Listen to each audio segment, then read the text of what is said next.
ਪਾਸ ਬਹਿਜਿਆ ਸੋਈਆ ਕਮਨਾ ਦਾਰੇ ਸਾਹੁ ਸਤਨਾਮ ਸ੍ਰੀ ਵਾਹਿਗੁਰੂ ਸਾਹਿਬ ਜੀ। ਸੱਚ ਖਾਣਾ ਸੱਚ ਪਹਿਨਣਾ ਸੱਚੇ ਹੀ ਵਿੱਚ ਵਾਸ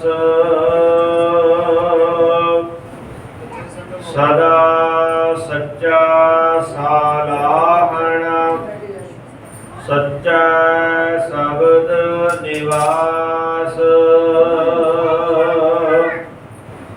ਸਭ ਆਤਮ ਰਾਮ ਪਛਾਣਿਆ ਗੁਰਮਤਿ ਨਿਜ ਘਰ ਵਾਸ ਸੱਚ ਖਾਣਾ ਸੱਚ ਪਹਿਨਣਾ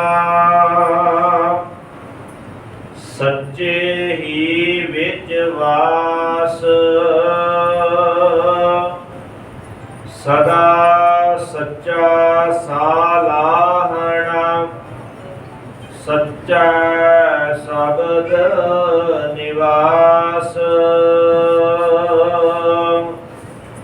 ਸਭ ਆਤਮ ਰਾਮ ਪਛਾਣਿਆ ਗੁਰਮਤਿ ਨਿਜ ਘਰ ਵਾਸ ਸੱਚ ਵੇਖਣ ਸੱਚ ਬੋਲਣਾ ਤਨ ਮਨ ਸੱਚਾ ਹੋਏ ਸੱਚੇ ਸਾਖੀ ਉਪਦੇਸ਼ ਸੱਚ ਸੱਚੇ ਸੱਚੀ ਸੋਏ ਜਿਨੀ ਸੱਚ ਵਿਸਾਰਿਆ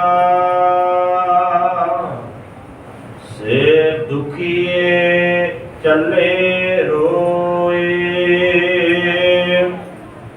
ਸੱਚ ਖਾਣਾ ਸੱਚ ਪਹਿਨਣਾ ਸੱਚੇ ਹੀ ਵਿੱਚ ਵਾਸ। ਵਾਹਿਗੁਰੂ ਜੀ ਕਾ ਖਾਲਸਾ ਵਾਹਿਗੁਰੂ ਜੀ ਕੀ ਫਤਿਹ। ਕਰਮ ਸਨਮਾਨ ਸਤਿਕਾਰਯੋਗ ਜਗੋ ਜਗ ਅਟਲ ਸ਼ਬਦ ਗੁਰੂ ਜਵਰ ਤਖਤ ਛਤਰ ਦੇ ਮਾਲਕ ਦਸਾਂ ਪਾਤਸ਼ਾਹੀਆਂ ਦੀ ਜੋਤ ਸਮਰੱਥ ਪਰਤੱਖ ਹਾਜ਼ਰ ਨਾਜ਼ਰ ਸਤਿਗੁਰੂ ਵਾਲੀਏ ਦੋ ਜਹਾਨ ਔਰ ਪਲਕ ਦੇ ਰੱਖਿਅਕ ਧੰਨ ਧੰਨ ਸਾਹਿਬ ਸਤਿਗੁਰੂ ਆਦਿ ਸ੍ਰੀ ਗੁਰੂ ਗ੍ਰੰਥ ਸਾਹਿਬ ਜੀ ਮਹਾਰਾਜ। ਐਸੇ ਦੀਨ ਦਿਆਲ ਪਰ ਉਪਕਾਰੀ ਕਿਰਪਾ ਦੀ ਖਾਨ ਕਰਨਾ ਨਿਧਾਨ ਸਤਿਗੁਰੂ ਪਾਤਸ਼ਾਹ ਮਹਾਰਾਜ ਜੀ ਦੀ ਅਪਰੇ ਅਪਾਰ ਕਿਰਪਾ ਰਹਿਮਤ ਬਖਸ਼ਿਸ਼ ਦਾ ਸਦਕਾ ਸ਼੍ਰੀ ਦਸ਼ਮੇਸ਼ ਪਿਤਾ ਜੀ ਸ਼੍ਰੀ ਕਲਗੀਧਰ ਜੀ ਪੰਥ ਵਾਲੇ ਅੰਮ੍ਰਿਤ ਦੇ ਦਾਤੇ ਸਤਿਗੁਰੂ ਸਾਹਿਬ ਦੇ ਕਮਾਲ ਬਾਦਸ਼ਾਹ ਦਰਵੇਸ਼ ਅਰਸ਼ਾਂ ਦੇ ਮਾਲਕ ਨੀਲੇ ਦੇ ਸ਼ਾਹੇ ਅਸਵਾਰ ਦੇਖ ਦੇਖ ਦੇ ਧਨੀ ਮਰਦ ਅਗੰਮੜੇ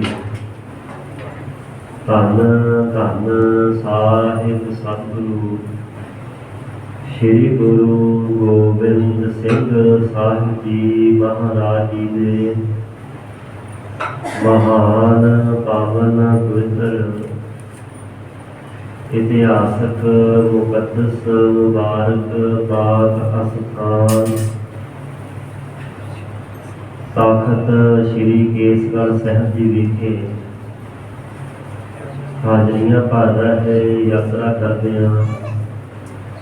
साहिबां जी की महान गुरसंगत पंगत का लाहा प्राप्त कर रहे गुरु सवारे गुरु पातशाह जी की साजी नवाजी गुरु रूप गुरु खालसा गुरु संगत जीओ आप जी वडभागे हो जो सतगुरु पातशाह जी ने बख्शिश किए हुए उद्यम उपराले प्रेरणा द्वारा साहिबां जी के महान स्थान से हाजरी भर के सतगुरु पातशाह को नतमस्तक होंदे हैं।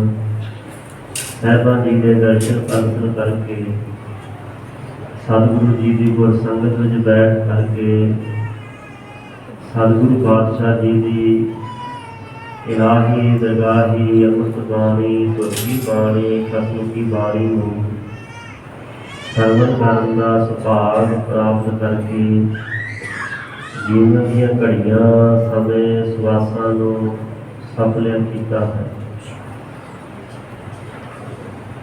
सतगुरु पातशाह जी के महान पावन स्थान से लड़ीवार गुरु शब्द उपदेश तुरकी बाणी की विचार चल रही है। वेगनवाज सेवा के सिमरन के पुंज परोपकारी करना की मूरत तीजे स्वरूप धन धन धन सतगुरु श्री गुरु अमरदास साहिब सच्चे पातशाह जी जिन्हां साहिबां दे पावन पवित्र मुख मंडल तो अमृत रसना तो उचारण किया होया अष्टपदियां के रूप विच श्री राग राग के अंदर 8वां शब्द है। 8 अष्टपदियां सतगुरु अमरदास पातशाह जी ने उचारण कीतियां हन। ये 8वां शब्द है जिस दे अंदर सतगुरु पातशाह महाराज जी ने जिथे उच्चे ते सुच्चे गुरमुख पद नूं पहुँच चुके गुरमुख जीवन का साहिबां ने विख्यान किया वर्णन किया है। उत्थे नाल दूसरा पक्ष भी गुरु पातशाह जी ने वर्णन किया है जो गुरु परमेश्वर की होंद हस्ती समर्था शक्ति को मनन तो मुकर है अपने मन की मत अगे रख करके तुरदा है। अजिहे व्यक्ति को सतगुरु पातशाह ने मनमुख आख्या है कि वह मनमुख जीव मनमुख सच ना जाननी इन ठौर न कतहु थाओ। वो सच स्वरूप परमात्मा नूं आत्मा नूं सतगुरु नूं जीवन पर्यंत कभी ज्ञान पछाण नहीं सकते क्योंकि ये सोची ये ज्ञात सतगुरु करवाते हैं। सतगुरु के कोल आके उन्होंने कभी गुरमुखताई धारनी ही नहीं की जिस करके मन की मत नूं अगे रखने करके उन्होंने वास्ते ठौर ना थाओ। ठौर कही वो टिकाणा जिथे थां मिल जाए भावें ठौर ते थां दोवें इको ही अर्थ रखते हैं। टिकाणा थां जगह अस्थान इहो जे जीव उन्होंने वास्ते किते थां टिकाणा नहीं है किते कोई नहीं है।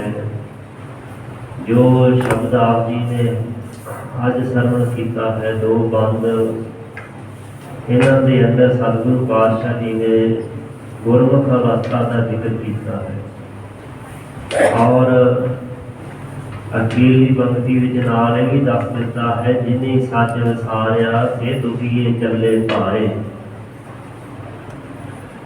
गुरमुख का खाना की है गुरमुख का पहनना की है गुरमुख का सलाहना की है गुरमुख का वासा कित्थे है गुरमुख की दृष्टि किस तरह की होंदी है गुरमुख का तकना बोलना देखना ये सारा कुछ किहो जिहा है क्योंकि दोवां की दृष्टि विच ਤੱਕਣੀ ਵਿੱਚ ਜ਼ਮੀਨ ਅਸਮਾਨ ਦਾ ਅੰਤਰ ਹੈ। ਇੱਕ ਉਹ ਕੁਛ ਵੇਖਦਾ ਹੈ, ਉਹ ਕੁਛ ਖਾਂਦਾ ਪੀਂਦਾ ਬੋਲਦਾ ਹੈ ਜੋ ਗੁਰੂ ਆਖਿਆ, ਜੋ ਗੁਰੂ ਕਹਿੰਦੇ ਹਨ। ਇੱਕ ਮਨ ਦੀ ਮਰਜ਼ੀ ਦਾ, ਇੱਛਾ ਦਾ ਵੇਰਿਆ ਹੋਇਆ ਜੋ ਮਨ ਪ੍ਰੇਰਨਾ ਦਿੰਦਾ, ਉਹ ਬੋਲਦਾ, ਉਹ ਕਰਦਾ, ਉਹ ਖਾਂਦਾ, ਉਹ ਪੀਂਦਾ ਹੈ। ਇਸ ਵਾਸਤੇ ਜਿਹੜਾ ਤਾਂ ਗੁਰੂ ਦੇ ਆਖੇ ਲੱਗ ਕਰਕੇ ਤੁਰਦਾ ਹੈ, ਗੁਰੂ ਉਪਦੇਸ਼ ਸਿੱਖਿਆ ਦਾ ਧਾਰਨੀ ਹੈ, ਉਹ ਗੁਰਮੁਖ ਹੈ। ਤੇ ਜਿਸ ਨੇ ਮਨ ਦੀ ਮੱਤ ਅੱਗੇ ਰੱਖੀ, ਗੁਰੂ ਦੀ ਕਦੀ ਸੁਣੀ ਨਹੀਂ, ਜੇ ਸੁਣੀ ਤੇ ਕਦੀ ਮੰਨੀ ਨਹੀਂ, ਅਜਿਹਾ ਵਿਅਕਤੀ ਫਿਰ ਮਨ ਮਰਜ਼ੀ ਤੋਂ ਬਿਨਾਂ ਹੋਰ ਕੀ ਕਰ ਸਕਦਾ? ਕਿਉਂਕਿ ਗੁਰੂ ਦੀ ਨਾ ਸੁਣਨੀ ਨਾ ਮੰਨਣੀ, ਫਿਰ ਮਨ ਤਾਂ ਉਹਦਾ ਆਪਣੇ ਕੋਲ ਹੈ ਹੀ ਹੈ। ਉਹ ਮਨ ਦੀ ਮੱਤ ਅਨੁਸਾਰ ਜੋ ਜੀ ਚਾਹੇ ਉਹ ਕਰਦਾ ਹੈ। ਅਜਿਹੇ ਵਿਅਕਤੀ ਵਾਸਤੇ ਫਿਰ ਅੱਗੇ ਸਜ਼ਾ ਵੀ ਮੁਕਰਰ ਹੈ, ਸਜ਼ਾ ਵੀ ਤਿਆਰ ਹੈ। ਉਹਦਾ ਵੀ ਸਤਿਗੁਰੂ ਪਾਤਸ਼ਾਹ ਮਹਾਰਾਜ ਜੀ ਨੇ ਅੱਗੇ ਵਰਣਨ ਕੀਤਾ ਹੈ। ਤੇ ਸਤਿਗੁਰੂ ਸੱਚੇ ਪਾਤਸ਼ਾਹ ਮਹਾਰਾਜ ਜੀ ਸਾਡੇ ਭਲੇ ਵਾਸਤੇ ਸਮੂਹ ਮਨੁੱਖਤਾ ਦੇ ਮਾਨਵਤਾ ਦੀ ਕਲਿਆਣ ਕਰਨ ਵਾਲਾ ਜੋ ਪਾਵਨ ਉਪਦੇਸ਼ ਹੈ, ਇਸ ਪਾਵਨ ਉਪਦੇਸ਼ ਦੀ ਵਿਆਖਿਆ ਵਿਚਾਰ ਤੋਂ ਪਹਿਲਾਂ ਵਾਹਿਗੁਰੂ ਗੁਰਮੰਤਰ ਦਾ ਜਾਪ ਕਰਦਿਆਂ ਹੋਇਆਂ ਸਾਹਿਬਾਂ ਜੀ ਦੀ ਪਾਵਨ ਬਾਣੀ ਦੀ ਵਿਚਾਰ ਦੇ ਨਾਲ ਸਾਂਝ ਪਾਈਏ। ਜਪੀਏ ਵਾਹਿਗੁਰੂ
सच खाना सच पहनना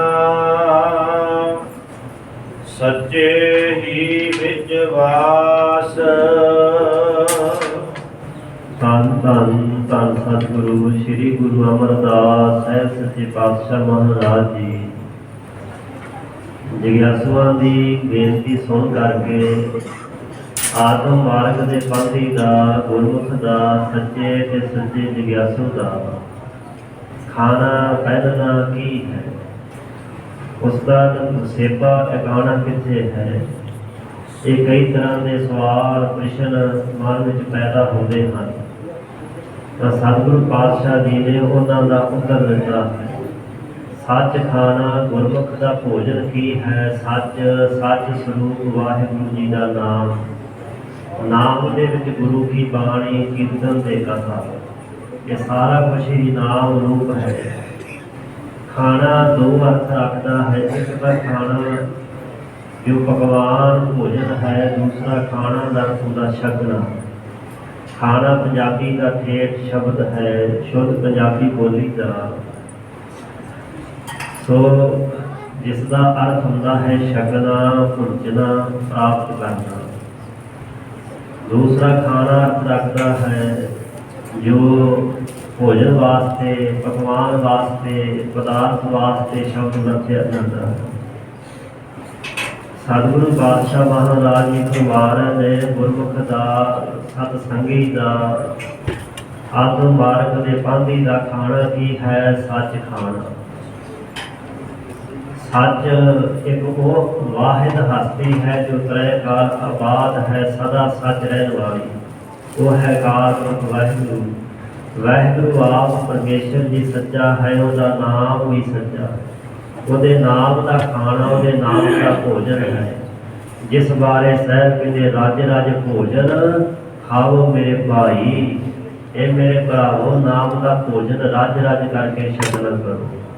ਤੇ ਜਿਨ੍ਹਾਂ ਨੇ ਨਾਮ ਦਾ ਭੋਜਨ ਛਕ ਲਿਆ, ਤ੍ਰਿਪਤ ਭਈ ਸੱਚ ਭੋਜਨ ਖਾਇਆ। ਸੱਚਾ ਨਾਮ ਦਾ ਭੋਜਨ ਖਾਣ ਕਰਕੇ, ਛਕਣ ਕਰਕੇ, ਭੋਜਨ ਕਰਕੇ ਉਹਨਾਂ ਦੇ ਜੀਵਨ ਕਾਲ ਵਿੱਚ ਸਦੀਵ ਕਾਲ ਵਾਸਤੇ ਤ੍ਰਿਪਤੀ, ਰਾਜ, ਸਬਰ ਤੇ ਸੰਤੋਖ ਪ੍ਰਾਪਤ ਹੋ ਗਿਆ। ਦੁਨੀਆ ਦੇ ਖਾਣੇ ਬੰਦਾ ਜਨਮ ਤੋਂ ਲੈ ਕੇ ਸਰੀਰ ਦੇ ਅੰਤ ਤੱਕ ਤਰ੍ਹਾਂ ਤਰ੍ਹਾਂ ਦੇ ਖਾਂਦਾ, ਭੋਗਦਾ ਹੈ, ਪੁੱਜਦਾ ਹੈ, ਪਰ ਕਦੀ ਤ੍ਰਿਪਤੀ ਨਹੀਂ ਹੁੰਦੀ। ਤਨ ਥੱਕ ਵੀ ਜਾਵੇ ਤੇ ਮਨ ਅਜੇ ਵੀ ਲੋਚਦਾ ਹੈ। ਸੋ ਇੱਕ ਤਾਂ ਮਨਮੁਖ ਜੀਵ ਹੈ ਜਿਹੜਾ ਲੋਭੀ ਬਿਰਤੀ ਦਾ ਧਾਰਨੀ ਹੋ ਕਰਕੇ ਇਹ ਗਿਆਨ ਤੇ ਸਮਝ ਨਹੀਂ ਰੱਖਦਾ ਕਿ ਖਾਣਾ ਤੇ ਕੀ ਨਹੀਂ ਖਾਣਾ। ਉਹਦੇ ਬਾਰੇ ਵਚਨ ਹੈ, ਲੋਭੀ ਜੰਤ ਨ ਜਾਣੇ, ਭਖ ਅਭਖ ਸਭ ਖਾਏ। ਜਿਹੜਾ ਪ੍ਰਸ਼ਨਾਲੂ ਵਿਅਕਤੀ ਹੈ, ਲੋਭੀ ਤੇ ਲਾਲਚੀ ਬਿਰਤੀ ਦਾ ਵਿਅਕਤੀ ਹੈ, ਉਹਨੂੰ ਇਸ ਗੱਲ ਦੀ ਸਮਝ ਗਿਆ ਤੇ ਨਹੀਂ ਹੁੰਦੀ ਕਿ ਗੁਰੂ ਨੇ ਕੀ ਖਾਣ ਦੀ ਆਗਿਆ ਕੀਤੀ ਤੇ ਕੀ ਖਾਣ ਤੋਂ ਮਨਾਹੀ ਕੀਤੀ। ਸੋ ਭਖ ਹੁੰਦਾ ਹੈ ਖਾਣਯੋਗ ਵਸਤੂ, ਤੇ ਅਭਖ ਹੁੰਦੀ ਜਿਹੜੀ ਨਾ ਖਾਣਯੋਗ ਵਸਤੂ, ਜਿਸ ਤੋਂ ਸ਼ਾਸਤਰ, ਗੁਰੂ ਪਰਮੇਸ਼ਰ, ਸਾਧੂ ਮਹਾਤਮਾ ਭੋਜਨ ਜਿਸ ਵਸਤੂ ਨੂੰ ਖਾਣ ਤੋਂ ਮਨਾਹੀ ਕਰਦੇ ਹਨ। ਬਾਬਾ ਕਬੀਰ ਸਾਹਿਬ ਕਹਿੰਦੇ, ਕਬੀਰ ਖੂਬ ਖਾਣਾ ਖਿਚੜੀ, ਜਾ ਮੈਂ ਅੰਮ੍ਰਿਤ ਲੋਨ, ਘੇਰਾ ਰੋਟੀ ਕਾਰਨੇ, ਗਲਾ ਕਟਾਵੇ ਕੌਣ। ਉਹਨਾਂ ਸਾਤਵਿਕ ਭੋਜਨ ਦਾ ਜ਼ਿਕਰ ਕੀਤਾ। ਜਦੋਂ ਖਾਣੇ ਦਾ ਜ਼ਿਕਰ ਗ੍ਰੰਥਾਂ ਵਿੱਚ ਪੜ੍ਹੀਏ ਤਾਂ 5 ਤਰ੍ਹਾਂ ਦਾ ਖਾਣਾ ਗ੍ਰੰਥਾਂ ਵਿੱਚ ਲਿਖਿਆ ਹੈ।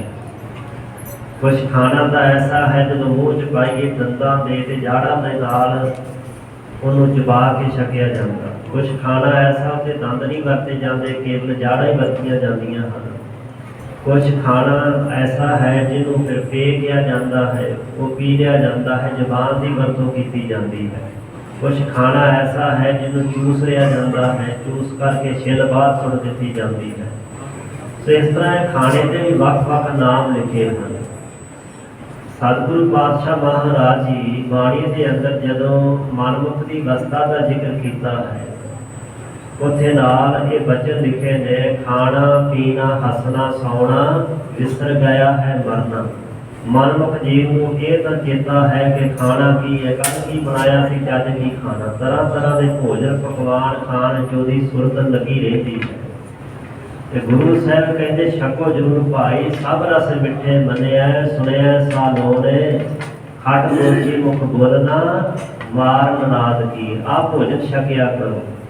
ਜਿਹੜਾ ਵਾਹਿਗੁਰੂ ਦੇ ਨਾਮ ਦਾ ਮੰਨਣ ਕਰਨਾ ਨਾ, ਸਭ ਰਸ ਮਿੱਠੇ ਮੰਨੇ, ਸਮਝੋ ਕਿ ਮਿੱਠੇ ਰਸ ਛਕਣੇ ਪਹੁੰਚਦੇ ਹਨ।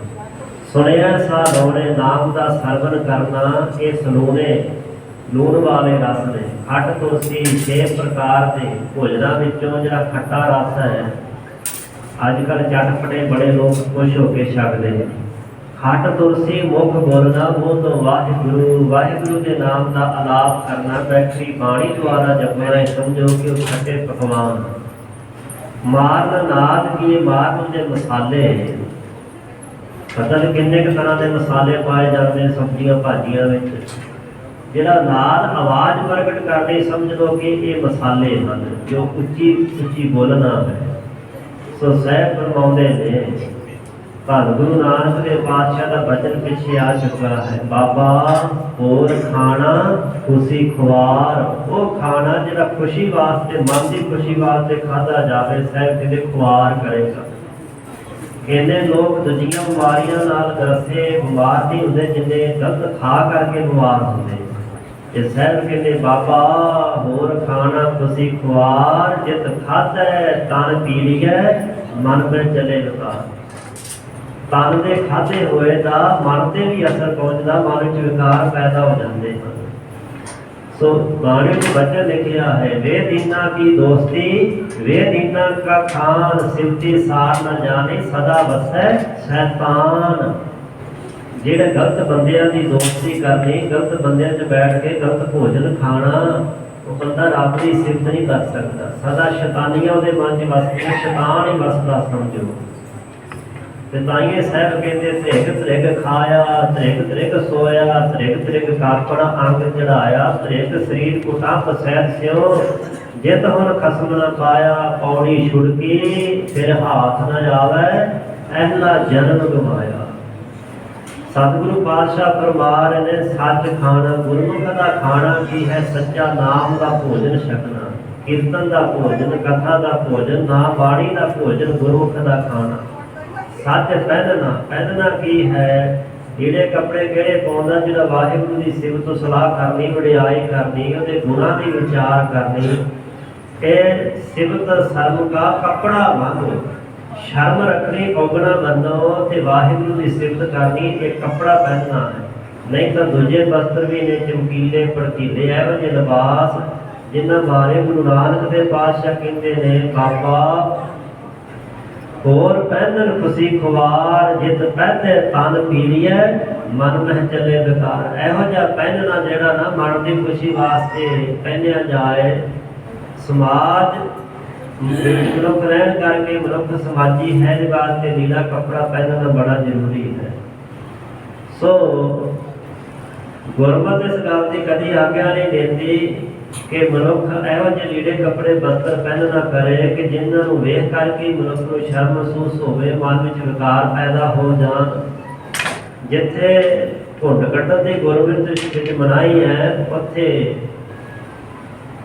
ਸਰੀਰ ਦੇ ਉੱਪਰ ਅੱਧੇ ਕੱਪੜੇ ਪਹਿਨਣ ਦੀ ਮਨਾਹੀ ਹੈ। ਸੇਵਾਦਾਰ ਵਾਰ-ਵਾਰ ਕਹਿੰਦੇ ਹਨ ਕਿ ਇਹੋ ਜਿਹੇ ਲੀੜੇ ਕੱਪੜੇ ਬਸਤਰ ਨਾ ਪਾ ਕਰਕੇ ਆਇਆ ਕਰੋ। ਬਾਹਰ ਲਿਖ ਕੇ ਵੀ ਲਾਇਆ ਹੈ ਕਿ ਜਿਹੜੀਆਂ ਉਹ ਨਿਕਰਾਨੀਆਂ ਪਾ ਕਰਕੇ ਆ ਜਾਂਦੇ ਹਨ।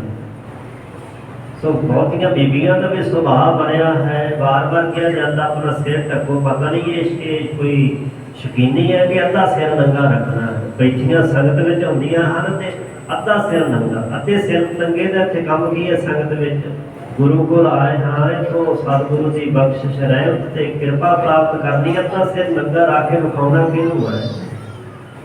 ਤੇ ਸੁਭਾਅ ਬਣਿਆ ਹੋਣ ਕਰਕੇ ਵਾਰ-ਵਾਰ ਚੁੰਨੀ ਸਿਰ ਤੋਂ ਥੱਲੇ ਲੈਂਦੀ ਹੈ। ਉਹਦਾ ਕਾਰਨ ਇਹੋ ਹੈ ਕਿ ਸਾਡਾ ਅਭਿਆਸ ਨਹੀਂ ਹੈ ਸਿਰ ਢੱਕਣ ਦਾ। ਸਿਰ ਢੱਕਣਾ ਹਿੰਦੂ ਮਤ ਵਿੱਚ ਵੀ, ਇਸਲਾਮ ਮਤ ਵਿੱਚ ਵੀ ਬੜਾ ਜ਼ਰੂਰੀ। ਪੰਡਤ ਨੂੰ ਕਹਿੰਦੇ ਦੇਖੋ ਮੰਦਰ ਵਿੱਚ ਉਹਨੇ ਤੌਲੀਆ ਸਿਰ ਤੇ ਰੱਖਿਆ ਹੁੰਦਾ। ਮੁਸਲਮਾਨ ਜਿੰਨਾ ਚਿਰ ਸਿਰ ਨਾ ਢੱਕੇ, ਟੋਪੀ ਨਾ ਪਾਵੇ, ਮਸੀਤ ਵਿੱਚ ਜਾ ਕੇ ਨਮਾਜ਼ ਨਹੀਂ ਪੜ੍ਹ ਸਕਦਾ। ਬੜਾ ਜ਼ਰੂਰੀ ਹੈ ਸਿਰ ਢੱਕਣਾ, ਭਾਵੇਂ ਕੋਈ ਮੋਨਾ ਖੋਣਾ ਹੋਵੇ, ਦੇ ਵਾਸਤੇ ਸਿਰ ਢੱਕਣਾ ਜ਼ਰੂਰੀ ਹੈ। ਸੋ ਸਤਿਗੁਰੂ ਪਾਤਸ਼ਾਹ ਮਹਾਰਾਜ ਜੀ ਕਹਿੰਦੇ ਕਿ ਇਹੋ ਜਿਹਾ ਲੀਲਾ ਕੱਪੜਾ ਜਿਹੜਾ ਪਹਿਨਣਾ ਨਾ, ਉਹ ਵਾਹਿਗੁਰੂ ਦੀ ਸਿਫਤ ਸਲਾਹ ਦਾ ਹੀ ਹੋਵੇ। ਸੱਚ ਪਹਿਨਣਾ, ਸੱਚਾ ਨਾਮ ਦਾ ਹੀ ਵਸਤਰ ਹੋਵੇ, ਜਿਸ ਬਾਰੇ ਸਾਹਿਬ ਕਹਿੰਦੇ ਨੇ, ਪ੍ਰੇਮ ਪਟੋਲਾ ਤੈ ਸਹਿ ਦਿੱਤਾ, ਢੱਕਣ ਕੂਪਤ ਮੇਰੀ ਪੱਤ ਢੱਕਣ ਵਾਸਤੇ ਪ੍ਰੇਮ ਰੂਪੀ ਪਟੋਲਾ ਦੇ ਦਿੱਤਾ। ਪਟੋਲਾ ਨਾਮ ਹੁੰਦਾ ਹੈ ਸੋਹਣੇ ਕੱਪੜਿਆਂ ਦਾ, ਸੋਹਣੇ ਵਸਤਰਾਂ ਦਾ। ਸੋ ਸਾਹਿਬ ਕਹਿੰਦੇ ਸੱਚ ਪਹਿਨਣਾ, ਤੇ ਜਦੋਂ ਕੋਈ ਸੱਚਾ ਭੋਜਨ ਛਕਦਾ ਹੈ, ਸੱਚੇ ਨਾਮ ਦਾ ਪਹਿਨਣ ਕਰਦਾ, ਉਹਦਾ ਵਾਸਾ ਕਿੱਥੇ ਹੁੰਦਾ ਹੈ? ਸੱਚੇ ਹੀ ਵਿੱਚ ਵਾਸ। ਉਹ ਕੂੜ ਵਿੱਚ ਨਹੀਂ ਕਦੀ ਵਸੇਗਾ, ਝੂਠ ਵਿੱਚ ਨਹੀਂ ਵਸੇਗਾ। ਉਸ ਦਾ ਵਾਸਾ ਸੱਚ ਸਰੂਪ ਪਰਮਾਤਮਾ ਵਿੱਚ ਹੋ ਜਾਂਦਾ। ਉਹ ਸੱਚ ਵਿੱਚ ਵਾਸਾ ਪਾ ਲੈਂਦਾ, ਸੱਚ ਵਿੱਚ ਟਿਕ ਜਾਂਦਾ ਹੈ। ਸਦਾ ਸੱਚਾ ਸਾਲਾਹਣਾ, ਸੱਚਾ ਸ਼ਬਦ ਨਿਵਾਸ। ਗੁਰਮੁਖ ਜਨ ਦਾ ਜੀਵਨ ਇਹੋ ਜਿਹਾ ਹੁੰਦਾ ਹੈ ਕਿ 2 4 5 ਦਿਨ ਰੱਬ ਦੀ ਸਿਫਤ ਸਲਾਹ ਕਿਸੇ ਬੰਦੇ ਵੱਲ ਵੇਖ ਕੇ ਸ਼ੁਰੂ ਨਹੀਂ ਕਰਦਾ ਕਿ ਫੇਰ ਭੁੱਲ ਕੇ ਫਿਰ ਛੱਡ ਦਿੱਤੀ। ਨਹੀਂ, ਸਦਾ ਸੱਚਾ ਸਲਾਹਣਾ, ਸਦਾ ਸਦਾ ਵਾਸਤੇ ਹਮੇਸ਼ਾ ਦੇ ਲਈ ਜੋ ਸੱਚਾ ਪਰਮਾਤਮਾ ਉਹਦਾ ਸੱਚਾ ਨਾਮ ਸਲਾਹਣਾ ਕਰਨੀ, ਉਹਦਾ ਸਿਫਤ ਕਰਨੀ, ਜਸ ਕਰਨਾ, ਵਡਿਆਈ ਕਰਨੀ, ਕੀਰਤੀ ਕਰਨੀ, ਵਡਿਆਈਆਂ ਦਾ ਗਿਆਨ ਕਰਨਾ। ਗੁਰਮੁਖ ਜਨ ਸਦਾ ਸਦਾ ਵਾਸਤੇ ਸੱਚਾ ਸਲਾਹਣਾ ਸੱਚੇ ਪਰਮਾਤਮਾ ਨੂੰ ਸਲਾਹਣਾ ਕਰਦਾ ਹੈ। ਸੱਚੇ ਸ਼ਬਦ ਨਿਵਾਸ, ਸੱਚੇ ਦੇ ਸ਼ਬਦ ਵਿੱਚ ਉਹਦਾ ਨਿਵਾਸ ਵਾਸਾ ਹੋ ਜਾਂਦਾ। ਸੱਚੇ ਸ਼ਬਦ, ਸੱਚਾ ਸ਼ਬਦ ਜਿਹੜਾ ਗੁਰੂ ਕੀ ਬਾਣੀ, ਗੁਰੂ ਦਾ ਉਪਦੇਸ਼, ਗੁਰੂ ਦੀ ਸਿੱਖਿਆ, ਇਹ ਸੱਚਾ ਸ਼ਬਦ ਹੈ। ਇਸ ਸੱਚੇ ਸ਼ਬਦ ਬ੍ਰਹਮ ਦੇ ਵਿੱਚ ਉਸ ਦਾ ਨਿਵਾਸ ਵਾਸਾ ਹੋ ਜਾਂਦਾ। ਅਥਵਾ ਸੱਚੇ ਸ਼ਬਦ ਨਿਵਾਸ, ਸੱਚੇ ਗੁਰੂ ਦੇ ਸ਼ਬਦ ਉਪਦੇਸ਼ ਸਿੱਖਿਆ ਦੇ ਦੁਆਰਾ ਦਿੱਤੇ ਸਿਹਾਰੀਏ ਦਾ ਭਾਵ ਦੁਆਰਾ ਉਹਦਾ ਬ੍ਰਹਮ ਵਿੱਚ ਨਿਵਾਸ ਵਾਸਾ ਹੋ ਜਾਂਦਾ, ਸੱਚ ਵਿੱਚ ਟਿਕ ਜਾਂਦਾ ਹੈ। ਸਭ ਆਤਮ ਰਾਮ ਪਛਾਣਿਆ, ਗੁਰਮਤਿ ਨਿਜ ਘਰ ਵਾਸ। ਇਹੋ ਜਿਹੇ ਗੁਰਮੁਖ ਜਨ ਨੇ ਫਿਰ ਸਾਰਿਆਂ ਦੇ ਵਿੱਚ ਆਤਮ ਰਾਮ ਜਿਹੜੀ ਆਪਣਾ ਆਤਮਾ ਨਾ, ਜਦੋਂ ਉਸ ਨਾਲ ਸਾਂਝ ਪਏਗੀ ਤੇ ਆਤਮਾ ਬ੍ਰਹਮ ਦੀ ਅੰਸ਼, ਉਹਨੂੰ ਦਿਸ ਪਵੇਗਾ ਕਿ ਉਹ ਰਾਮ ਪਰਮਾਤਮਾ ਜ਼ਰੇ ਜ਼ਰੇ ਕਿਣਕੇ ਕਿਣਕੇ ਵਿੱਚ ਵਸਿਆ ਹੋਇਆ ਹੈ। ਉਹ ਰਾਮ ਸਰੂਪ ਰਮਿਆ ਹੋਇਆ ਪਰਮਾਤਮਾ ਜਿਹੜਾ ਹੈ ਉਹ ਸਾਰਿਆਂ ਥਾਵਾਂ ਤੇ ਆਤਮ ਰੂਪ ਪਰਮਾਤਮਾ ਨੂੰ ਵੇਖ ਲੈਂਦਾ। ਜਿੰਨੀਆਂ ਵੀ ਸਾਡੇ ਸਰੀਰਾਂ 'ਚ ਆਤਮਾ ਨੇ ਇਹ ਆਤਮ ਰੂਪ ਹੈ, ਕਿਉਂਕਿ ਬ੍ਰਹਮ ਪਰਮਾਤਮਾ ਦਾ ਸਰੂਪ ਹੈ। ਇਹ ਆਤਮ ਰਾਮ ਹੈ। ਸਭ ਆਤਮ ਰਾਮ ਨੂੰ ਪਛਾਣਿਆ, ਸਾਰਿਆਂ ਵਿੱਚ ਹੀ ਉਹਨਾਂ ਨੇ ਆਤਮ ਸਰੂਪ ਰਾਮ ਰਵੇ ਹੋਏ ਵਾਹਿਗੁਰੂ ਨੂੰ ਪਛਾਣ ਲਿਆ। ਗੁਰਮਤਿ ਗੁਰੂ ਦੀ ਮੱਤ ਦੁਆਰ ਉਹਨਾਂ ਦਾ ਵਾਸਾ ਕਿਰਤਨ ਦਾ ਨਿਜ ਘਰ ਵਿੱਚ। ਗੁਰਮਤਿ ਆਪੇ ਆਪ ਪਛਾਣੇ ਤਾਂ ਨਿਜ ਘਰ ਵਾਸਾ ਪਾਵੇ। ਗੁਰੂ ਦੀ ਮੱਤ ਦੁਆਰਾ ਜਦੋਂ ਆਪਣੇ ਆਪੇ ਦੀ ਕੋਈ ਲਗਤਾ ਹਾਸਲ ਕਰਦਾ ਹੈ, ਸਮਝ ਪ੍ਰਾਪਤ ਕਰ ਲੈ ਆਤਮ ਸਰੂਪ ਦੀ, ਫਿਰ ਸਹਿਜ ਕਿਹੜਾ ਨਿਜ ਘਰ ਵਿੱਚ ਵਾਸਾ ਪਾ ਲੈਂਦਾ ਹੈ। ਸੱਚੇ ਦਰ ਸੱਚੀ ਸ਼ੋਭਾ ਹੋਏ, ਸੱਚੇ ਦੇ ਦਰ ਤੇ ਸੱਚੀ ਸ਼ੋਭਾ ਪ੍ਰਾਪਤ ਹੁੰਦੀ ਹੈ। ਤੇ ਸਾਹਿਬ ਕਹਿੰਦੇ ਨਿਜ ਘਰ ਵਾਸਾ ਪਾਵੇ ਸੋਏ। ਜਿਹਨੂੰ ਸੱਚੀ ਸ਼ੋਭਾ ਮਿਲ ਜਾਏ, ਸੱਚੇ ਦੇ ਘਰ ਵਿੱਚ ਵਾਸਾ ਕਿਉਂ ਨਹੀਂ ਪਾਵੇਗਾ। ਨਿਜ ਘਰ ਵਾਸਾ ਪਾਵੇ ਸੋਏ, ਉਹ ਗੁਰਮੁਖ ਜਨ ਫਿਰ ਨਿਜੀ ਆਤਮ ਸਰੂਪ ਰੂਪੀ ਘਰ ਵਿੱਚ ਵਾਸਾ ਪਾ ਲੈਂਦਾ ਹੈ। ਤੇ ਗੁਰੂ ਅਮਰਦਾਸ ਜੀ ਦਾ ਇੱਕ ਭਜਨ ਲੱਗੇ ਬਾਉ ਰਾਗ ਵਿੱਚ, ਨਿਜ ਘਰ ਵਾਸਾ ਪਾਏਦਾ। ਬੰਦੇ ਤੋਂ ਨਿਜ ਘਰ ਵਿੱਚ ਵਾਸਾ ਪਾ ਲੈ ਜਾ ਲੰਗਾ ਕਰੋ। ਗੁਰਮਤਿ ਗੁਰੂ ਦੀ ਮੱਤ ਦੁਆਰਾ ਨਿਜ ਘਰ ਵਾਸ, ਆਤਮਿਕ ਸਰੂਪ ਰੂਪੀ ਸੱਚਖੰਡ ਰੂਪੀ ਘਰ ਦੇ ਵਿੱਚ, ਜਿਸ ਬਾਰੇ ਸਾਹਿਬ ਕਹਿੰਦੇ ਨੇ ਕਿ ਉਹ ਘਰ ਨਾਨਕ ਬੱਧਾ ਘਰ ਤਾਹਾਂ ਜਿੱਥੇ ਮਿਰਤ ਨਾ ਜਨਮ ਜਰਾ। ਉਹ ਆਤਮ ਸਰੂਪ ਰੂਪੀ ਘਰ ਵਿੱਚ ਜਿਸ ਬਾਰੇ ਗੁਰੂ ਕੇ ਸਿੱਖ ਨਿਤਨੇਮ ਵਿੱਚ ਪੜ੍ਹਦੇ ਨੇ, ਨਿਜ ਘਰ ਮਹਿਲ ਪਾਵੋ ਸੁਖ ਸਹਜੇ, ਬੌਰ ਨਾ ਹੋਏ ਕੋ ਫੇਰਾ।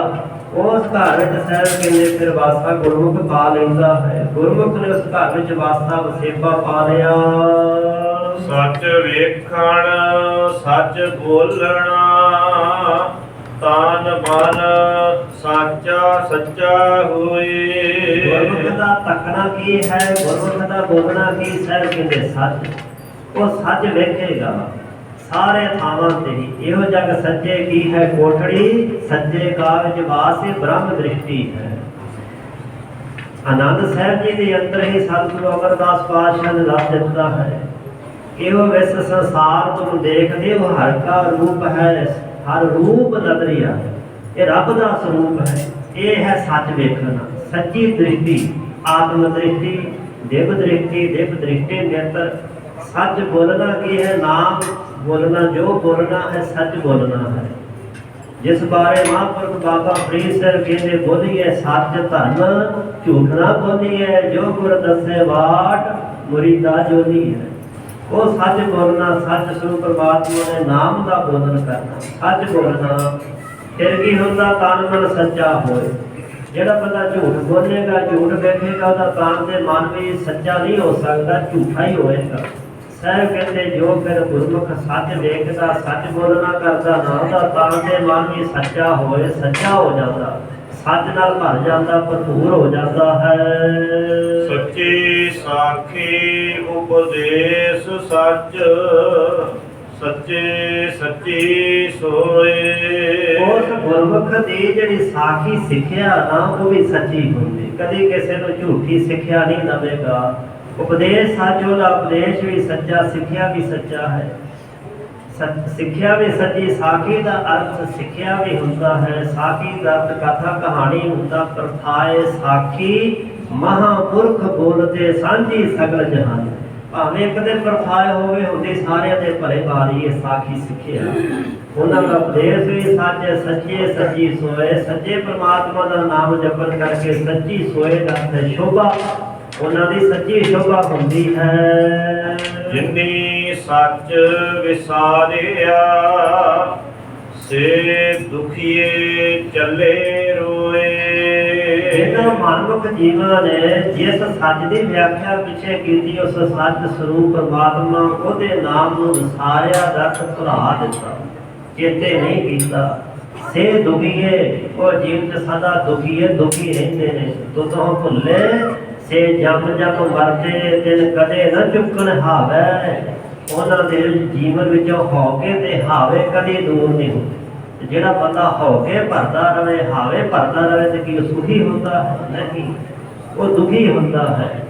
ਦੁੱਖ ਕਦੇ ਜਾਂ ਵਿਸਰ ਜਾਵੇ, ਭੁੱਖ ਵਿਆਪੇ ਬਹੁ ਬਿਧ ਧਾਵੇ, ਉਹ ਬੰਦਾ ਦੁਖੀ ਰਹਿੰਦਾ ਹੈ। ਸਹਿਬ ਕਹਿੰਦੇ ਸੇ ਦੁਖੀਏ, ਉਹ ਦੁਖੀ ਨੇ। ਚੱਲੇ ਰੋਏ, ਐ ਸੰਸਾਰ ਵਿੱਚ ਵੀ ਦੁਖੀ ਰਹੇ। ਆ ਮਨੁੱਖਾ ਸਰੀਰ ਛੱਡ ਕੇ, ਜੀਵਨ ਦੀ ਬਾਜੀ ਹਾਰ ਕੇ ਇੱਥੋਂ ਰੋਂਦੇ ਧੋਂਦੇ ਹੋਏ ਮਨਮੁਖ ਚੱਲੇ ਮੂਲ ਗਵਾਏ ਜੀਓ। ਰੋਂਦੇ ਧੋਂਦੇ ਪਰਲੋਕ ਦੇ ਰਾਹੇ ਪੈ ਜਾਂਦੇ ਹਨ। ਸਤਿਗੁਰ ਜਿਨੀ ਨਾ ਸੇਵਿਓ ਸੇ ਕਿਤ ਆਏ ਸੰਸਾਰ। ਸੱਚੇ ਸਤਿਗੁਰੂ ਨੂੰ ਜਿਨ੍ਹਾਂ ਮਨਮੁਖ ਜੀਵਾਂ ਨੇ ਨਹੀਂ ਸੇਵਿਆ, ਸੇਵਨ ਕੀਤਾ, ਭਜਨ ਕੀਤਾ, ਜਪਿਆ, ਚਿੰਤਨ ਕੀਤਾ, ਸੇ ਉਹ ਮਨੁੱਖ ਕਿਤੇ ਆਏ ਸੰਸਾਰ। ਕਾਹਦੇ ਵਾਸਤੇ ਸੰਸਾਰ ਜਾਏ, ਕੀ ਲੈਣ ਵਾਸਤੇ ਆਏ ਨੇ? ਗੁਰੂ ਨਾਨਕ ਦੇ ਪਾਤਸ਼ਾਹ ਦਾ ਬਚਨ, ਜਿਨੀ ਨਾਮ ਵਿਸਾਰਿਆ ਸੇ ਕਿਤੇ ਆਏ ਸੰਸਾਰ। ਉਹ ਕਾਹਦੇ ਵਾਸਤੇ ਆਏ ਇਸ ਸੰਸਾਰ ਦੇ ਅੰਦਰ? ਜਾਮਦਾਰ ਬੱਦੇ ਮਾਰੀ ਹੈ, ਕੂਕ ਨਾ ਸੁਣੇ ਪੁਕਾਰ। ਉਹ ਜਮਾਂ ਦੇ ਦਰ ਤੇ ਬੱਧੇ ਹੋਏ ਮਾਰੀਏ ਮਾਰੇ ਜਾਂਦੇ, ਉਹਨਾਂ ਦੀ ਕੂਕ ਪੁਕਾਰ ਕੋਈ ਨਹੀਂ ਸੁਣਦਾ। ਹਾਲ ਬਾਰਿਆ ਕੋਈ ਨਹੀਂ ਸੁਣਦਾ। ਕੂਕ ਹੁੰਦੀ ਚੀਕਾਂ ਤੇ ਪੁਕਾਰ ਫਰਿਆਦਾਂ ਕਰਨ, ਚੀਕਾਂ ਮਾਰ ਰੋ ਫਰਿਆਦ ਕਰਨ। ਤੇ ਉਹ ਥਾਂ ਹੀ ਇਹੋ ਜਿਹਾ ਹੈ, ਹੁਮਸ ਧੁਮਸ ਬਾਰ ਵਿਡਾਂਗੜੇ, ਕੂਕਾਂ ਪਈਆਂ ਰਾਹੀ। ਮੀਲਾਂ ਤੱਕ ਚੀਕ ਚਿਹਾੜਾ ਸੁਣਦਾ, ਪਰ ਬਾਂਹ ਫੜਨ ਵਾਲਾ ਉੱਥੇ ਕੋਈ ਨਹੀਂ। ਉੱਥੇ ਸਤਿਗੁਰ ਬੇਲੀ ਹੋਵੇ, ਕੱਢ ਲਏ ਅੰਤੀ ਵਾਰ। ਗੁਰੂ ਬਾਂਹ ਫੜ ਕੇ ਕੱਟੇਗਾ ਤੇ ਗੁਰੂ ਨਾਲ ਕਦੀ ਵਾਹ ਵਾਸਤਾ ਹੀ ਨਹੀਂ ਬਣਿਆ। ਇਸ ਵਾਸਤੇ ਕੂਕਾਂ ਪੁਕਾਰਾਂ ਫਰਿਆਦਾਂ ਕਦੀ ਮੁੱਕਦੀਆਂ ਨਹੀਂ ਤੇ ਕੋਈ ਸੁਣਦਾ ਨਹੀਂ ਹੈ। ਪਰਲੋਕ ਦੇ ਵਿੱਚ ਕੋਈ ਆਵਾਜ਼ ਨਹੀਂ ਸੁਣਦਾ, ਕੋਈ ਫਰਿਆਦ ਨਹੀਂ ਸੁਣਦਾ। ਜਮਾਂ ਦੀ ਪੁਰੀ ਵਿੱਚ ਬੱਤੇ ਮਾਰੇ ਕੁੱਟੇ ਜਾਂਦੇ ਹਨ। ਬਿਰਥਾ ਜਨਮ ਗਵਾਇਆ, ਮਰ ਜੰਮ ਹੈ ਵਾਰੋ ਵਾਰ। ਜਿਨ੍ਹਾਂ ਮਨਮੁਖ ਜੀਵਾਂ ਨੇ ਆਪਣਾ ਮਨੁੱਖਾ ਮੋਲਕ ਜਨਮ ਬਿਰਥਾ ਨਿਸਫਲ ਗਵਾ ਲਿਆ, ਉਹ ਸਹਿਬ ਕਹਿੰਦੇ ਮਰ ਕਰਕੇ ਜੰਮੇ ਵਾਰੋ ਵਾਰ। ਇਹ ਸਿਲਸਿਲਾ ਖਤਮ ਨਹੀਂ ਹੁੰਦਾ ਕਿ ਆਤਮ ਹੱਤਿਆ ਕਰ ਲਈ, ਦਵਾਈ ਪੀ ਲਓ, ਕੋਈ ਸਪਰੇਅ ਪੀ ਲਓ, ਕੋਈ ਬੱਤੀ ਨੂੰ ਹੱਥ ਲਾ ਲਓ, ਨਹਿਰ 'ਚ ਛਾਲ ਮਾਰ ਦਿਓ ਜੀ, ਕੰਮ ਖਤਮ। ਬਿਲਕੁਲ ਐਸਾ ਨਹੀਂ ਹੈ। ਇਹ ਪਤਾ ਨਹੀਂ ਅੱਗੇ ਕਿਹੋ ਜਿਹੇ ਕਿੰਨੀਆਂ ਜੂਨਾਂ ਭੁਗਤਣੀਆਂ ਪੈਣੀਆਂ, ਕੰਮ ਮੁੱਕਣ ਵਾਲਾ ਨਹੀਂ। ਜੰਮੇ ਵਾਰੋ ਵਾਰ ਜਮ ਮਰੈ ਫਿਰ ਜੰਮੇ, ਬਹੁਤ ਸਜਾਏ ਪਿਆ ਦੇਸ ਲੰਮੇ। ਇਹੋ ਜਗ ਜਗਤਾ ਦੇਖ ਕੇ ਭਾਜ ਪਏ ਸਤਿਗੁਰ ਸਰਣਾ। ਆ ਸੰਸਾਰ ਈਰਖਾ ਨਫ਼ਰਤ ਅੱਗ ਵਿਕਾਰਾਂ ਦੀ ਅੱਗ ਵਿੱਚ ਸੜਦੇ ਹੋਏ ਨੂੰ ਵੇਖ ਕੇ ਗੁਰਮੁਖ ਜਨ ਭੱਜ ਕੇ ਪੈ ਗਏ ਕਿੱਥੇ? ਸਤਿਗੁਰ ਸਰਨਾ, ਗੁਰੂ ਦੀ ਸ਼ਰਨ ਵਿੱਚ ਗੁਰਮੁਖ ਜਨ ਦੌੜ ਕਰਕੇ ਪੈ ਗਏ। ਸਤਿਗੁਰ ਸੱਚ ਦਿੜਾਇਆ, ਸਦਾ ਸੱਚ ਸੰਜਮ ਰਹਿਣਾ। ਜਿਹੜੇ ਦੌੜ ਕੇ ਸਾਹਿਬਾਂ ਦੀ ਸ਼ਰਨ 'ਚ ਪੈ ਗਏ, ਸਾਹਿਬ ਕਹਿੰਦੇ ਉਹਨਾਂ ਨੂੰ ਸਤਿਗੁਰੂ ਨੇ ਸੱਚ ਦਿੜਾਇਆ, ਸੱਚਾ ਨਾਮ ਦਿੜ ਪੱਕਾ ਕਰਵਾ ਦਿੱਤਾ। ਉਹ ਗੁਰਮੁਖ ਜਨ ਫਿਰ ਸਦਾ ਸੱਚ ਸੰਜਮ ਰਹਿਣਾ, ਸਦਾ ਹੀ ਸੱਚ ਵਿੱਚ ਟਿਕੇ ਸੰਜਮ ਵਿੱਚ ਰਹਿਣਾ ਕਰਦੇ। ਅੱਖਾਂ ਦਾ ਸੰਜਮ, ਕੰਨਾਂ ਦਾ, ਜ਼ੁਬਾਨ ਦਾ, ਇੰਦਰੀਆਂ ਦਾ ਸੰਜਮ ਦਾ ਅਰਥ ਹੁੰਦਾ ਨਿਯਮ, ਰੋਕ। ਸੋ ਇਸ ਤਰ੍ਹਾਂ ਉਹ ਜੀਵਨ ਨੂੰ ਕਿਸੇ ਨਿਯਮ ਦੇ ਵਿੱਚ ਰੱਖਣਾ ਕਰਦੇ ਹਨ। ਸਤਿਗੁਰ ਸੱਚਾ ਹੈ ਦੋਹੇ ਥਾ ਸਬਦੇ ਭਵਜਲ ਤਰਣਾ। ਸਤਿਗੁਰੂ ਸੱਚਾ ਬੋਹਿਥਾ ਜਹਾਜ਼ ਹੈ, ਸੱਚੇ ਨਾਮ ਦਾ ਬੋਹਿਤ ਜਹਾਜ਼ ਹੈ।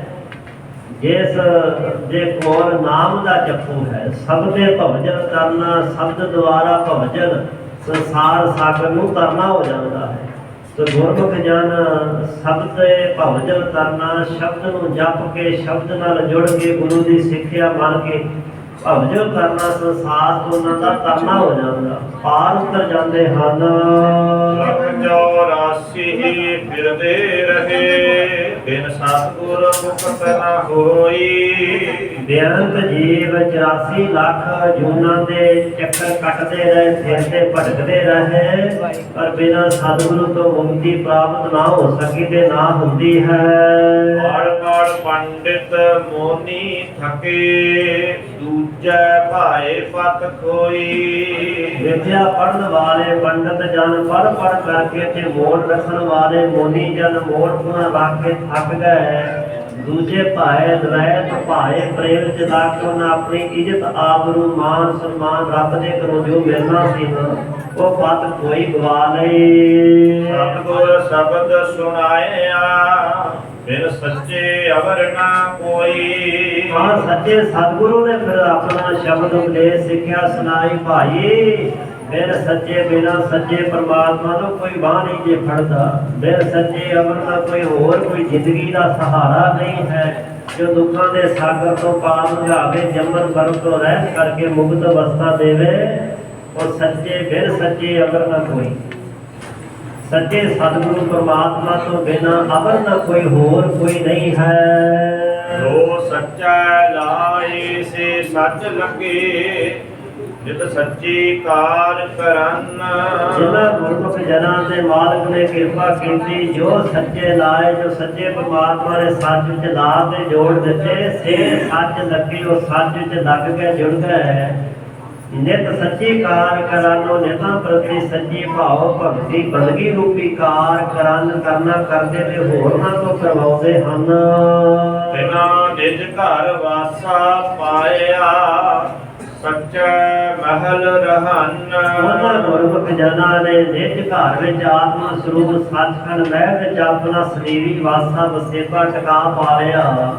ਉਹ ਸੱਚੇ ਮਹਿਲ ਰਹਾਨ, ਸੱਚੇ ਦੇ ਮਹਿਲ ਵਿੱਚ ਰਹਿੰਦੇ ਹੋਏ ਉਹਨਾਂ ਨੂੰ ਪਤਾ ਲੱਗ ਜਾਂਦਾ ਹੈ ਕਿ ਮਹਿਲ ਨਾ ਕੋਈ ਟਿਕਾਵੇ। ਰੱਬ ਦੇ ਘਰ ਚ ਆਉਂਦਿਆਂ ਜਾਂਦਿਆਂ ਕੋਈ ਰੋਕ ਨਹੀਂ। ਜਿਉਂ ਜਿਉਂ ਸੈਲ ਕਰੇ ਤਿਉਂ ਭਾਵ, ਜਿਉਂ ਤਿਉਂ ਸੈਲ ਕਰੇ ਜਿਉਂ ਭਾਵੈ। ਇਸ ਤਰ੍ਹਾਂ ਤੁਰਦੇ ਫਿਰਦੇ ਸੈਲ ਕਰਦੇ ਜਿਵੇਂ ਉਹਨਾਂ ਦਾ ਮਨ ਚਾਹੁੰਦਾ, ਕੋਈ ਰੋਕ ਟੋਕ ਨਹੀਂ ਹੈ। ਉਹ ਸੱਚੇ ਸਰੂਪ ਪਰਮਾਤਮਾ ਦੇ ਮਹਿਲ ਵਿੱਚ ਸਦਾ ਰਹਿੰਦੇ ਹਨ, ਉੱਥੋਂ ਦੇ ਵਾਸੀ ਬਣ ਜਾਂਦੇ ਹਨ। ਨਾਨਕ ਭਗਤ ਸੁਖੀਏ ਸਦਾ ਸੱਚਾ ਨਾਮ ਰਚਨ। ਪਹਿਲਾਂ ਸਾਹਿਬਾਂ ਨੇ ਦੁਖੀਏ ਕਿਹਾ ਸੀ, ਦੁਖੀਏ ਕੌਣ ਨੇ ਉਹਨਾਂ ਬਾਰੇ ਦੱਸਿਆ ਸੀ, ਤੇ ਹੁਣ ਕਹਿੰਦੇ ਸੁਖੀਏ ਕੌਣ ਨੇ। ਨਾਨਕ ਭਗਤ ਸੁਖੀਏ ਸਦਾ। ਧੰਨ ਗੁਰੂ ਅਮਰਦਾਸ ਸੱਚੇ ਪਾਤਸ਼ਾਹ ਫਰਮਾਨ, ਜਿਹੜੇ ਵਾਹਿਗੁਰੂ ਦੀ ਭਗਤੀ ਬੰਦਗੀ ਸਿਮਰਨ ਕਰਦੇ ਨੇ ਉਹ ਭਗਤ ਆਖੇ ਜਾਂਦੇ। ਉਹ ਭਗਤ ਸੁਖੀਏ ਸਦਾ, ਸਦਾ ਵਾਸਤੇ ਸੁਖੀਏ, ਸੁਖ ਵਿੱਚ ਰਹਿੰਦੇ, ਸੁਖੀ ਹੁੰਦੇ ਨੇ। ਕਿਉਂ?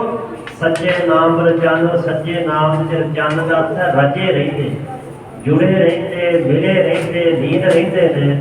ਇਸ ਵਾਸਤੇ ਗੁਰਮੁਖ ਭਗਤ ਜਨ ਸਦਾ ਹੀ ਸੁਖੀ ਰਹਿੰਦੇ, ਸੁਖੀ ਜੀਵਨ ਬਤੀਤ ਕਰਦੇ ਨੇ। ਉਹਨਾਂ ਦੇ ਜੀਵਨ ਵਿੱਚ ਕਿਸੇ ਪ੍ਰਕਾਰ ਦਾ ਕੋਈ ਦੁੱਖ, ਕੋਈ ਝੋਰਾ, ਕੋਈ ਫਿਕਰ, ਕੋਈ ਗਮ ਆ ਕੇ ਪ੍ਰਵੇਸ਼ ਕਰਕੇ ਉਹਨਾਂ ਨੂੰ ਸਤਾਉਂਦਾ ਨਹੀਂ, ਪਰੇਸ਼ਾਨ ਨਹੀਂ ਕਰਦਾ। ਨਾਨਕ ਭਗਤਾ ਸਦਾ ਵਿਗਾਸ ਸੁਣਿਆ ਦੁੱਖ ਪਾਪ ਕਾ ਨਾਸ। ਉਹ ਸਦਾ ਖੇੜੇ ਤੇ ਆਨੰਦ ਵਿੱਚ ਸੁਖੀ ਵਸਦੇ ਨੇ। ਇਹ ਪਾਵਨ ਉਪਦੇਸ਼ ਸਾਹਿਬਾਂ ਨੇ ਬਖਸ਼ਿਸ਼ ਕੀਤਾ ਹੈ। ਇੱਥੇ 8 ਅਸ਼ਟਪਦੀਆਂ ਗੁਰੂ ਅਮਰਦਾਸ ਜੀ ਦੀਆਂ ਸਮਾਪਤ ਹੋਈਆਂ। ਕੁੱਲ 25 ਅਸ਼ਟਪਦੀਆਂ, 17 ਅਸ਼ਟਪਦੀਆਂ ਗੁਰੂ ਨਾਨਕ ਦੇ ਪਾਤਸ਼ਾਹ ਦੇ ਮੁਖ ਦੁਆਰਾ ਉਚਾਰਨ ਕੀਤੀਆਂ ਔਰ 8 ਅਸ਼ਟਪਦੀਆਂ ਗੁਰੂ ਅਮਰਦਾਸ ਜੀ ਦੀਆਂ। ਇਸ ਤੋਂ ਅੱਗੇ ਪੰਚਮ ਪਾਤਸ਼ਾਹ ਗੁਰੂ ਅਰਜਨ ਦੇਵ ਸਾਹਿਬ ਜੀ ਦੀ ਪਾਵਨ ਬਾਣੀ ਜੋ ਅਸ਼ਟਪਦੀਆਂ ਦੇ ਰੂਪ ਵਿੱਚ ਹੈ ਸਾਹਿਬ ਜੀ ਪ੍ਰੋਗਰਾਮ ਕਰ ਰਹੇ ਨੇ। ਇੱਥੋਂ ਤੱਕ ਵਿਚਾਰ ਕਰਦਿਆਂ ਹੋਈਆਂ ਬੇਅੰਤ ਭੁੱਲਾਂ ਦੀ ਮਾਫੀ ਜੀ ਸਤਿਗੁਰੂ ਪਾਤਸ਼ਾਹ ਗੁਰੂ ਕੀ ਸੰਗਤ ਬਖਸ਼ਣਹਾਰ ਜੀ ਬਖਸ਼ ਲੈਣਾ। अगे वास्ते समत गुरु जी कृपा करनी जी। जो सच्चै लाए से सच लगे, नित सच्ची कार करन। तिना निज घर वासा पाया, सच्चा महल रहन। नानक भगत सुखी है सदा, सच्चे नाम चंदा। वाहिगुरु जी का खालसा, वाहिगुरु जी की फतेह। सतगुरु पातशाह महाराज जी की साजी नवाजी। गुरु रूप गुरु खालसा गुरु संगत जीओ, आप जी वड्डिया भागा वाले हो जो साहिबां जी के महान संस्थान के दर्शन उदार करते हैं। सतगुरु पातशाह महाराज जी की महान संगत प्राप्त हो रही है।